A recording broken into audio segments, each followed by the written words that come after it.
Há um novo tempo do Senhor para nós, um entendimento novo. Teremos dias de festa nessa igreja e o teu coração vai incendiar. Que seja remido o tempo, até chuvado eterno sobre cada um. A fagulha que há no coração aqui, Senhor, a tua Torá sobre cada um, vai incendeia. Traz sonhos, traz visões. Os teus dons manifestem-se de acordo com a tua Torá, conforme aquilo que o Senhor predisse, conforme aquilo que o Senhor decretou. Em nome de Yeshua HaMashiach. Nós queremos, ó Deus, ver um novo tempo sobre a tua igreja, não pautado mais em teologias, invenções, pensamentos filosóficos e humanos. Nós queremos, ó Deus, estar de acordo com a tua Torá, porque o Senhor falou e vai cumprir.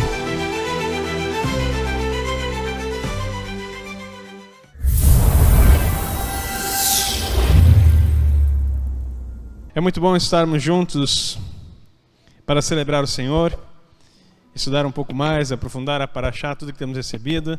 Nós estamos entrando agora num período festivo. Nós entramos num processo de ano novo espiritual. O calendário bíblico difere um pouquinho do calendário judaico. O calendário judaico, ele tem o seu ano novo na sua virada lá em Rosh Hashanah, que é o ano também chamado da festa de Yom Teruah, aonde é celebrado a criação de Adão Harishon, Adão primeiro, né, o primeiro Adão. Então, tem essa virada de ano lá. Mas o ano bíblico, segundo o Eterno nos ordenou, está acontecendo agora, que então a gente chama de calendário espiritual. E esse ano novo que nós estamos vivendo agora. Obrigado, Adriano. E por estarmos vivendo esse tempo, nós entramos num novo ciclo. Se você for pensar exatamente, nós acabamos de entrar no ano 5.786. Estávamos, apesar que continuam falando que é 85, né? Até a Rosh Hashanah. Mas nós entramos num novo ciclo espiritual, no ano novo bíblico. E aqui Deus começa a trabalhar conosco grandes coisas. Nós vamos ter Pessa, e depois Matzot, Bikurim, contagem de Homer, e só paramos em Shavuot. Então são muitos dias de celebração e conexão espiritual, aonde a nossa vida tem profundos alinhamentos para esse ciclo novo de que nós estamos vivendo. E aquilo que nós nos esforçarmos para fazer nesse período que é a primavera, que é o tempo de romper, que é o desabrochar do Senhor na nossa vida. Nós estávamos em Israel e a amendoeira estava toda florescendo. E a amendoeira, a palavra amendoeira é vigilante em hebraico, que é quando o profeta tem a visão da amendoeira brotando. Então é um tempo que Deus já está anunciando de uma nova estação de rompimento dos projetos que Deus colocou no seu coração, que eles vão florescer, que eles vão desabrochar e que eles vão acontecer. Mas para isso nós precisamos nos mover nisso. Não apenas voltados para o que nós queremos fazer, mas também para aquilo que o Eterno nos propõe que façamos, segundo os seus mandamentos, segundo os seus tempos e épocas. Todo projeto que você desenvolve é nesse período que tem que vir à existência, diga amém. Mas tem que trabalhar muito e parar com a procrastinação, parar com a lerdeza, parar com toda essa... vamos deixar mais um pouquinho. Agora é o momento das coisas acontecerem. Então deixe fluir. E vem essa unção de rompimento sobre a tua vida. E vem esse tempo novo, essa nova estação. E Deus será contigo em cada projeto e em cada momento. Diga amém. E que o teu nome, que o nome do Senhor seja glorificado na sua vida. E que você possa ser encontrado entre os fiéis que vão ter um relatório favorável no final da estação, dizendo: o Senhor foi quem fez. Toda a glória seja dada a Ele. E eu sei que Ele vai fazer muita coisa. E muitas pessoas serão surpreendidas nesse tempo, em nome de Yeshua HaMashiach. Amém e amém. A Parashá que nós estamos vendo é a Parashá Pikudei, que quer dizer relatório, que quer dizer anotação. O que acontece nessa Parashá? Está encerrando aqui o livro de Shemot, de Êxodo, e está sendo feito agora um inventário, vamos dizer essa expressão, de tudo aquilo que foi feito no tabernáculo, de tudo que foi organizado e de tudo que foi construído e conferido minuciosamente conforme o modelo que Deus ordenou. Então, a partir desse momento, o povo de Israel começa uma grande peregrinação.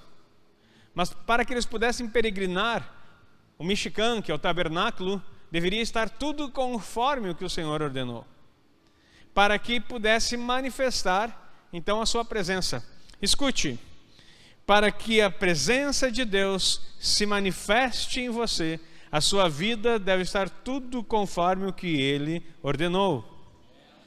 E o detalhe, queridos, é que não pode ser feito de qualquer forma. Vamos colocar o primeiro slide aí. Quando o Mishkan foi finalizado, a glória, Kavod, do Eterno preencheu todo o santuário. No entanto, isso só aconteceu depois que cada detalhe da construção, conforme as instruções divinas transmitidas a Moisés, foi concluído.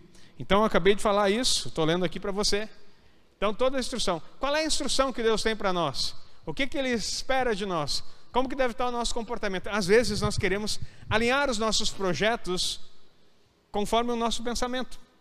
Mas esquecemos de que nós somos um ser integral e como Deus trabalha conosco, Ele não pode mover com coisas desalinhadas. Se a sua vida está desalinhada, os seus negócios serão desalinhados, a sua casa será desalinhada, os seus filhos serão desalinhados e tudo que você projetar estará desalinhado. Então começa nesse processo, nós alinhamos a nossa vida, logo alinhamos a nossa casa, alinhamos os nossos filhos, e quando fala alinhamento, não fala em perfeição, fala em alinhamento conforme os princípios do Eterno. Então nós começamos a sonhar e projetar, porque aquilo que está vindo no nosso coração vem do coração do Eterno. Se uma casa não cumpre mandamentos, se uma casa não entende o que precisa ser feito, todo projeto que vier será do coração humano e não conseguirá ser concluído. Se um projeto é feito pelo teu coração, meu irmão, enganoso é o coração do homem. Agora, o que Deus está querendo fazer nesse tempo?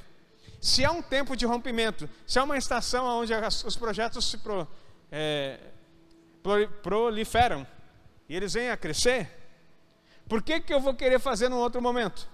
Não, que agora não é o momento, eu quero fazer isso aí lá no final do ano. No final do ano não é tempo de projetos. Tem um momento de colheita, agora você planta, já plantou, floresceu, você vai colher, e depois disso tem um momento de descanso. Na hora de descansar, nós queremos plantar e não vai dar. A palavra de Deus fala, no Salmo 1, que o homem que cumpre os mandamentos, que ama a lei do Senhor, é como uma árvore plantada junto a ribeiros de água, que dá o seu fruto na estação certa. Queridos, é difícil falar essas coisas porque a maioria do pessoal quer fazer tudo conforme sua cabeça. E por que a igreja cristã está da forma que está? Porque as pessoas, se a pessoa é contrariada, assim, que eu vou fazer tempo? Eu faço a que eu quero, eu estou na graça, eu estou em Jesus, eu estou livre, eu faço do jeito que quiser. E ela vai com essa cantiga, com esse mantra de rebeldia incutido, e vai viver a vida do jeito que quer, mas sempre vai estar quebrado, sempre vai estar com problema, sempre vai estar fora do princípio. E quando falo quebrado, não falo financeiro, falo em todos os aspectos da vida. Pode ter até dinheiro, mas a casa está um caos. Pode ter dinheiro e pode ter bens, pode ter até um sucesso no emprego, mas a família está desorganizada, prestes a uma separação, ou filhos com problemas seríssimos, porque esse desalinhamento acontece porque você não está se movendo no tempo do Eterno. O Senhor te fez como árvore plantada junto a ribeiros, diga amém, que dá o seu fruto na estação certa, e as folhas não caem, e tudo quanto fizer prosperará. Alinhamento é o tempo de você fazer aquilo que tem que ser feito. E isso não é abaixo de pancada, pau de arrasto, como dizia no exército. Não, queridos, é um princípio instaurado. Só que começa por você. Então, às vezes algumas pessoas, ao olharem os preceitos, os mandamentos, se detêm em coisas tão supérfluas, que chega a ser triste. Meu irmão, coisas supérfluas, coisas pequenas, já preguei aqui numa paraxá dizendo que Davi orava, dizendo que o Senhor não deixe pisar nos mandamentos aqueles que são mais simples, que eu não percebo. Mas as coisas simples às vezes afastam as pessoas de grandes propósitos. Coisas simples afastam pessoas de grandes propósitos. Então, nós temos detalhes para organizar para que a glória venha, tanto na nossa vida, como Moisés está explicando aqui, como na parte física também. Conversava ontem com o pastor Jair, dizendo assim, olha, nós precisamos trazer vida para a nossa igreja. E essa vida está no ministro do mês, que é a letra que se escreve vida. Então você entrou num tempo de vida nova, um sopro novo de Deus sobre a tua vida e sobre a tua casa, sobre a igreja. Diga amém. Viva isso. Como assim tempo de vida? Queridos, quantas igrejas estão aqui em Giruá, desde que a gente chegou, e elas são minúsculas e não fecharam as portas até hoje. E o pessoal continua ali. Respeitamos cada forma, como cada um pensa e cada um quer conduzir o seu rebanho. Mas agora, você foi treinado para ser uma igreja de multidões. Somente então a presença do Senhor se manifestou no Mishkan. O Mishkan foi um prenúncio do tempo em que nós também nos tornaríamos tabernáculos vivos, cheios da presença do Espírito do Eterno, refletindo sua glória. O Messias seria o meio pelo qual a Santa Torá seria inscrita em nossa essência de forma sobrenatural, tornando-nos moradas da sua presença e preenchendo-nos com seu Espírito. Yeshua deu início ao cumprimento dessa grandiosa profecia, que terá seu desfecho com a sua gloriosa volta. O que aconteceu em Shavuot, em Jerusalém, Atos 2, foi apenas um vislumbre do que ainda será derramado sobre Israel e todas as nações. Escuta. Queridos, a gente sempre aprendeu, por causa do movimento pentecostal, que Atos 2 foi o ápice e o cumprimento profético. O problema é que a gente escuta e não lê Bíblia. Atos 2 foi só uma amostra. Mas você vai dizer, não fala isso, apóstolo, porque olha o que Deus fez através dos 12 e faz através de nós pelo poder do Espírito. Sim, Ele faz tudo isso, mas essa é uma amostra, uma dose maior. Eu sei que nós somos ensinados dentro de uma cultura cristã que no Antigo Testamento o Espírito Santo não se manifestava, só para alguns, para determinado cargo que não ficava em ninguém. Mas o detalhe é que quando você olha o porquê que o Espírito Santo não podia ficar na vida das pessoas, você vai perceber que eles não conseguiam permanência porque faltava cumprimento de Torá. Moisés não só teve a plenitude do Espírito de Deus, como do seu Espírito foi dividido e colocado em 70 pessoas. Me explica agora, teologia, que diz que o Espírito Santo não vinha no Antigo Testamento, só veio no Novo a partir de Pentecostes. Se de Moisés foi tirado e colocado porção. Agora, há outros momentos também que, não estou dizendo que ele era liberado em todas as pessoas, mas que o acesso permanente já acontecia. Depois disso, mais tarde, você vai ver Davi.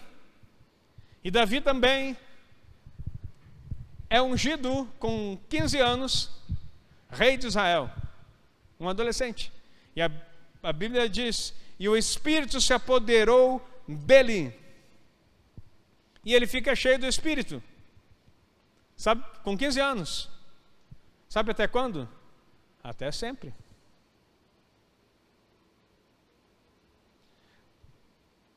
O Mishkan, o tabernáculo, a gente está escrito para que eu habite no meio deles. Não é isso que está escrito em hebraico. Faça um tabernáculo para que eu habite neles.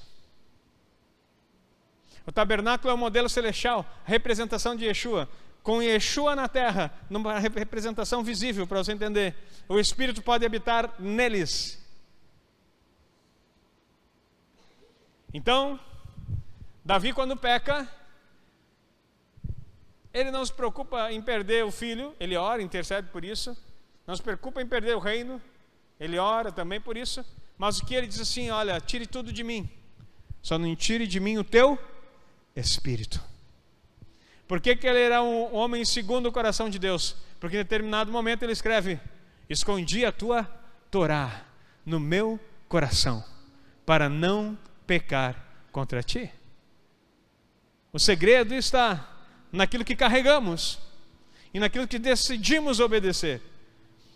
Saul, o rei anterior, teve a mesma oportunidade, mas na primeira instância porque ele quis fazer o ofício de Samuel e é rejeitado. Porque cada vez que o homem quer fazer as coisas conforme a sua cabeça, porque lhe foi investido a autoridade, ele perde a unção. E a presença do Espírito se vai. Queridos, tolo é o homem que quer andar sem cobertura, quer andar sem alguém balizando sua vida, não no sentido de limitador, mas no sentido de orientação. Todos nós precisamos ter alguém sobre nós e temos que expressar isso com toda a nossa voz. Eu tenho um pastor sobre minha vida que ora por mim. Aí você pode achar que a gente nem se conversa, eu e o apóstolo. A nossa vida é tão corrida, mas eu tenho algo que é poderoso, chamado tributo do reino.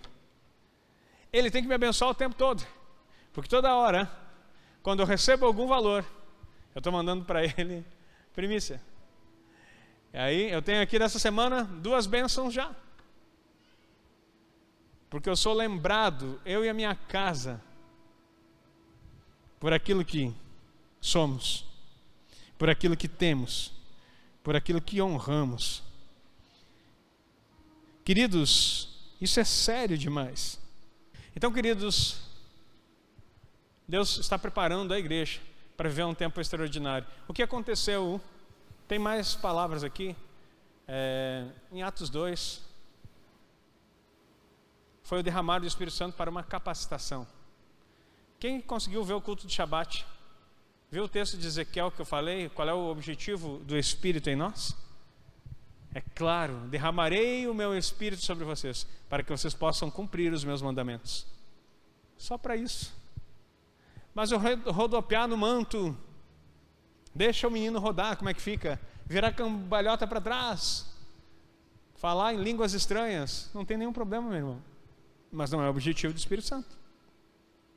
O derramar do Espírito é para que você possa cumprir os mandamentos. Porque quando você cumprir os mandamentos, você se alinha ao eterno e todas as bênçãos que estão determinadas para vocês virão sobre a sua vida. E você não correrá atrás das bênçãos. Deuteronômio 28, não mudou, queridos. As bênçãos correrão atrás de você. Ainda bem que teve 2 amém. É que tem gente que está tão acostumada a correr atrás da bênção. Não é que é bom, apóstolo, eu nunca alcancei, mas eu estou fit, né? É bom para a saúde, porque eu corro, faço uma quilometragem, não alcanço, mas o que importa é correr. Queridos, tem algo profético aqui muito importante. Esse texto eu quero ler com você, rapidinho aqui, para nós encerrarmos. Olha o que diz Atos 2, a partir do 16. Quando começam a dizer para Pedro e para todo mundo que eles estavam bêbados por causa do derramar do Espírito, olha o que ele diz. Mas isso é o que foi dito pelo profeta Joel. Nos últimos dias acontecerá, diz Deus, que o meu Espírito derramarei sobre toda a carne, e os vossos filhos e as vossas filhas profetizarão.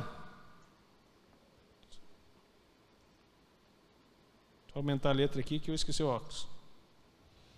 Vossos jovens terão visões, e vossos velhos sonharão sonhos, e também do meu Espírito derramarei sobre os meus servos e sobre as minhas servas naqueles dias, e profetizarão. Queridos, sobre filhos e filhas e vão profetizar. Não é sobre o profeta que vai vir profetizar na igreja.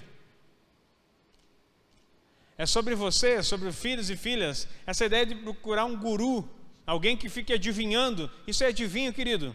O profeta vai ser levantado na igreja, na sua casa, nos seus irmãos. É você que vai ter uma palavra de Deus e não vai dizer assim, é isso que te digo. Não. Você vai chegar perto da pessoa, o Espírito Santo vai falar com você, diz isso para ele. Daí você, com todo o temor que todo crente tem, vai dizer, Senhor, será? Ele se pode dizer.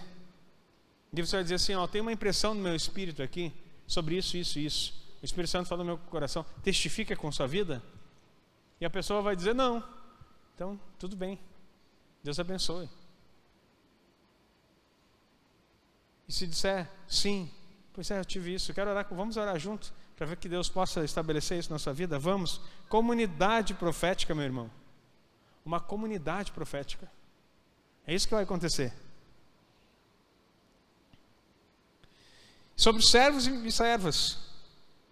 E farei aparecer prodígios em cima no céu e sinais embaixo na terra: sangue, fogo, vapor de fumo. O sol se converterá em trevas e a lua em sangue, antes que chegar o grande e glorioso dia do Senhor.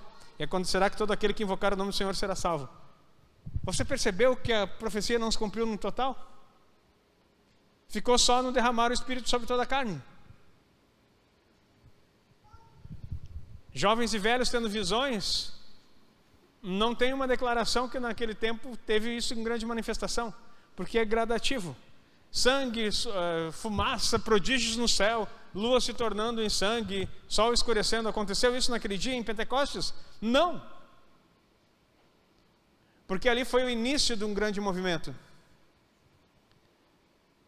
Todo mundo fala em avivamento, mas quando não se tem Torá, você não entende o que está para acontecer. A gente fica achando que avivamento é as pessoas levantarem a mão e dizer sim, Jesus. Não, avivamento é o Espírito Santo tomando a vida das pessoas numa alta intensidade, não para fazer aqueles vucu-vucos santos, cheio de barulho, e que depois as pessoas saem de lá vazias. Não é isso, queridos. O que vai acontecer é transformação de vida. O avivamento que está para acontecer são homens e mulheres com olhares assim: é chegada a hora, o Messias está voltando.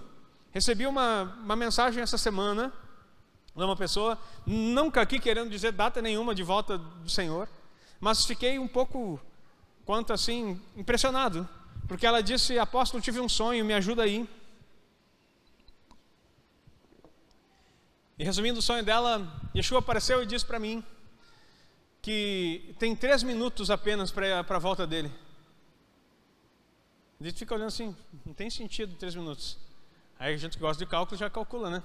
Eu calculei o ano que nós estamos vivendo, sabendo que dentro do nosso período tem uma lacuna aí de 200 anos, não seria 5.876 que estamos entrando, mas seria 5.986. Isso os rabinos falam, que houve essa perda de 200 anos aí, um pouquinho mais, alguns, varia entre 200 anos pelo menos. Isso quer dizer que nós estamos em 5.986. Então faltam 14 anos para fechar 6.000. E com 6.000 o 6º dia se encerra e entra o 7º. O Mashiach tem que descer. Então tem mais ou menos 14 anos. Não sabemos quanto tempo, o tempo exato que isso vai acontecer. Mas é essa média de tempo. Também não quer dizer que você tem que parar de fazer a tua vida e ficar esperando 14 anos. Olha o que nós construímos em 14 anos aqui. Então 14 anos para frente tem muita coisa para fazer. Entretanto, quando ela falou em 3 minutos, eu fui fazer o cálculo baseado nisso. Dá 5 anos, 7 meses. Isso vai dar exatamente na data de 2030.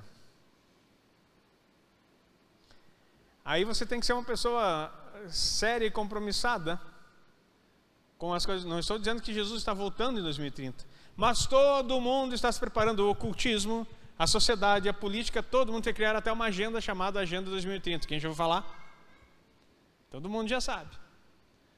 E um sonho desse, dizendo que falta 3 minutos, de você calcular e dar 5 anos e 7 meses, vai chegar nesse período.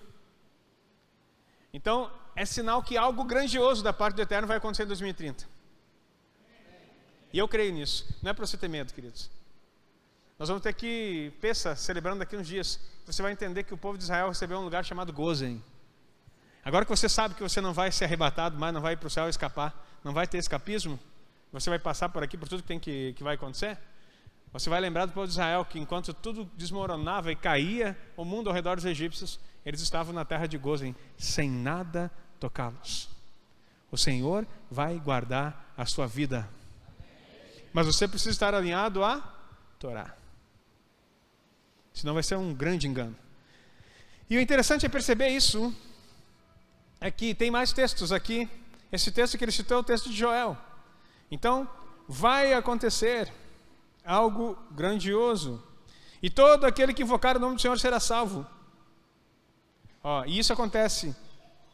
O sol se converterá em trevas e a lua em sangue. As últimas 3 linhas, dá uma olhada aí.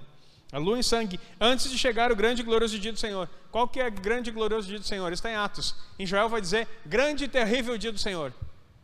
O que é esse grande e terrível dia do Senhor? É o momento em que Yeshua desce e esmaga o lagar da sua ira. Então, nesse momento, todo aquele que invocar o nome do Senhor será salvo. Vai haver salvação. Quem é que vai invocar? Para quem está sendo escrito? Para quem está dizendo isso aqui? É o momento em que os judeus serão salvos em massa e com uma grande capacitação de poder extraordinário do céu. Antes, do grande e terrível dia do Senhor. Não no dia. No dia já era, né? Acho que não. Antes que venha o grande e terrível dia do Senhor, todo aquele que invocar o nome do Senhor será salvo. O 21 ali. Queridos, e se todo que invocar o nome do Senhor vai ser salvo, isso é avivamento. Salvação com transformação, com mudança de mentalidade. E daí você vai ler esses mesmos textos lá em Zacarias. Mais adiante ali, olha o que está escrito em Zacarias. Eis que vem o dia do Senhor, em que os teus despojos se repartirão no meio de ti.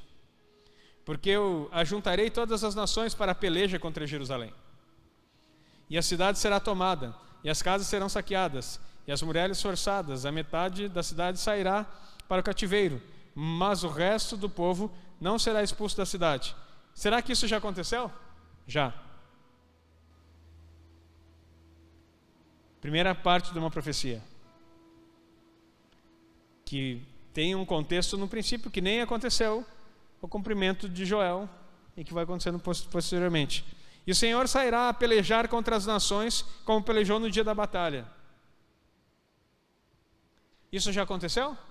O Senhor veio pelejar contra as nações como aconteceu no dia da batalha? E que batalha foi essa? Assista Café com o Pastor que um dia eu falo. Naquele dia estarão os seus pés sobre o Monte das Oliveiras, que está de frente de Jerusalém. Estávamos lá, mostrei para você no último Café com o Pastor. Para o Oriente. E o Monte das Oliveiras será fendido pelo meio, do Oriente ao Ocidente. E haverá um vale muito grande, e metade do monte se apartará para o norte, e a outra metade para o sul. Já aconteceu isso? Não. E fugireis pelo vale dos meus montes, porque o vale dos montes chegará até Azal.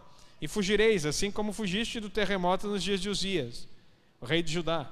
Então virá o Senhor, meu Deus, e todos os seus santos contigo. E acontecerá naquele dia que não haverá luz clara, nem espessa escuridão, mas será um dia conhecido do Senhor, nem dia nem noite será, mas acontecerá que ao cair da tarde haverá luz. Naquele dia também acontecerá que correrão de Jerusalém águas vivas, metade delas para o mar oriental e metade delas para o mar ocidental. No verão e no inverno sucederá isso. O mar morto vai ganhar vida. E já começou. As bolainas estão lá, que parecem rios, no lado. E o interessante é que tem bolainas abrindo no meio do mar morto. Eu estava louco para descer lá, mas o guia não nos levou. Na nossa caravana nós vamos lá. Tem água salgada, tudo que é lugar, e no meio uma bolaina com água doce e com peixe. Ah, meu irmão, tem coisas que vão acontecer assim, e tem coisas que Deus vai mostrando gradativamente. E o Senhor será rei sobre toda a terra. Isso já aconteceu? Não. Naquele dia será o Senhor, naquele dia um será o Senhor, e um será o seu nome.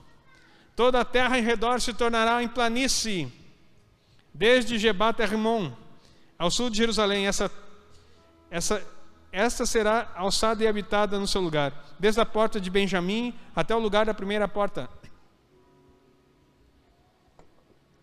até a porta de esquina, e desde a torre de Hananel aos lagares do rei. E habitarão nela e não haverá mais destruição, porque Jerusalém habitará segura. E essa será a praga com que o Senhor ferirá todos os povos que guerrearam contra Jerusalém. A sua carne se consumirá, estando eles de pé. E lhes apodrecerão os olhos nas suas órbitas, e a língua se lhes desfará na boca. Mas não vão morrer. Essa é a base teológica para os filmezinhos que os adolescentes gostam de assistir aí, chamado zumbi. Vai acontecer. Vai ser feia a situação. Depois vão ser esmagados, né? Mas fica tranquilo. Cada passo de uma vez. Primeiro uma praga, depois... Naquele dia também acontecerá que haverá da parte do Senhor um grande tumulto entre eles, porque cada um agarrará a mão do seu próximo, e a sua mão se levantará contra a mão do seu próximo. Percebeu? Eles vão ficar apodrecendo e vão começar a brigar um com o outro. E se destruindo. Tá, mas da onde que o senhor... Onde é que estava escrito esse negócio? Que Bíblia é essa, meu Deus, que ninguém leu para nós? Por que ninguém ensinou isso aqui? Zacarias, meu irmão. Zacarias não é aquele lá dos trapalhões. O problema é que só conhecia aquele, né? O pessoal mais novo nem sabe a piada porque não faz ideia do que eu estou falando.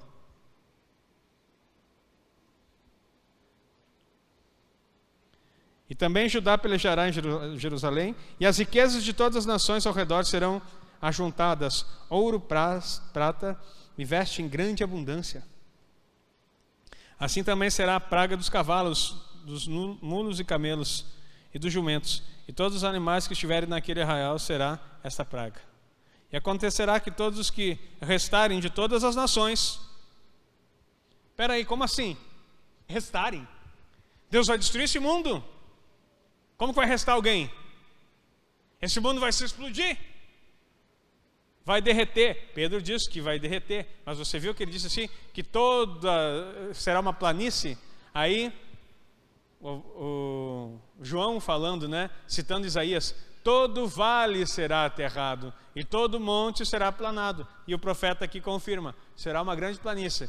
E Jerusalém será o alto monte sobre todos os demais. Vai ter mudança geográfica.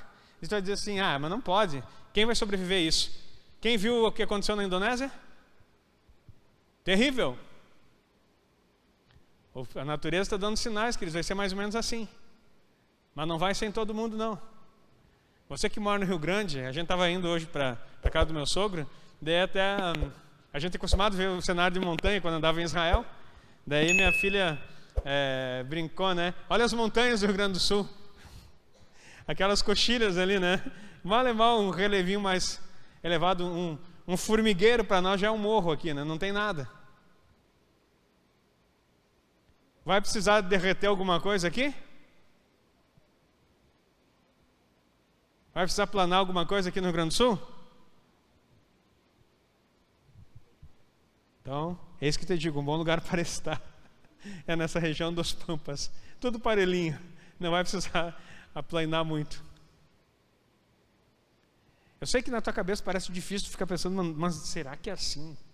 Eu estou lendo Bíblia, não fui eu que escrevi. E olha só, e acontecerá que todos os que restarem de todas as nações, lembra que não serão todos, serão os exércitos dessas nações que vão pelejar contra Israel. Quando o exército vai para a guerra, você fica em casa. Eles serão destruídos. E os que restarem, dos que vierem contra Jerusalém, subirão de ano a ano para adorar o Rei, o Senhor dos exércitos, para celebrar a festa dos tabernáculos. É bom tu se acostumando, meu irmão, porque não vai acabar. E acontecerá que se alguma das famílias da terra não subir a Jerusalém para adorar o Rei, o Senhor dos exércitos, sobre ela não haverá chuva. Mudou agora mais uma vez o sistema e o clima do mundo. E se a família dos egípcios não subir, nem virá sobre eles praga, com que o Senhor ferirá as nações que não subirem a celebrar a festa dos tabernáculos. Espera aí, distinção entre as nações e os egípcios. Se o restante das nações não subirem, vai faltar chuva. Se os egípcios não subirem, vai vir praga. Este será o castigo dos egípcios e o castigo de todas as nações que não subirem a celebrar a festa dos tabernáculos. Opa, agora incluiu também todas as nações que não sobem. Naquele dia estará gravado sobre as campainhas dos cavalos, santidade ao Senhor. e as panelas da casa do Senhor serão como as bacias diante do altar. E todas as panelas em Jerusalém e em Judá serão santidade ao Senhor dos Exércitos. E todos os que sacrificaram virão e tomarão delas, e nelas cozerão. E naquele dia não haverá mais cananeu na casa do Senhor dos Exércitos. Não haverá cananeu. Vai estudar quem são os cananeus? Espera aí, mas eles vão subir para sacrificar? Sacrificar para quê? Se Yeshua foi o sacrifício que acabou, não tem mais sacrifício depois de Yeshua. Quem te ensinou isso? A teologia. E o pastor Aguinaldo também, quando era batista. Mas tirando essa parte, nós precisamos aprender e crescer. Alinhamento é o tempo. Você está preparado para reinar com Yeshua?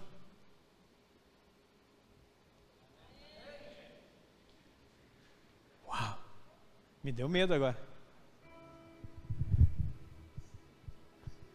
Você diz assim, não, mas isso é tu que está inventando aí, pastor, porque não, tem uns doidos me ouvindo aí, eles já são centenas.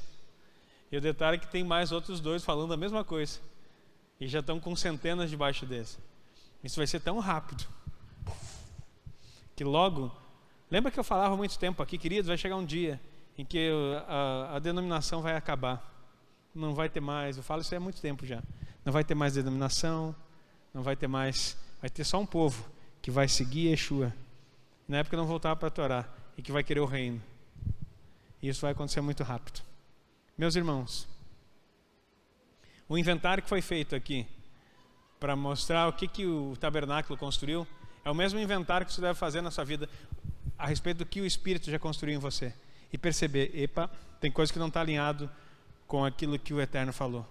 Portanto, brilhe vossa luz diante dos homens, para que vejam as boas obras e glorifiquem ao Pai que está nos céus. Vós sois a luz do mundo.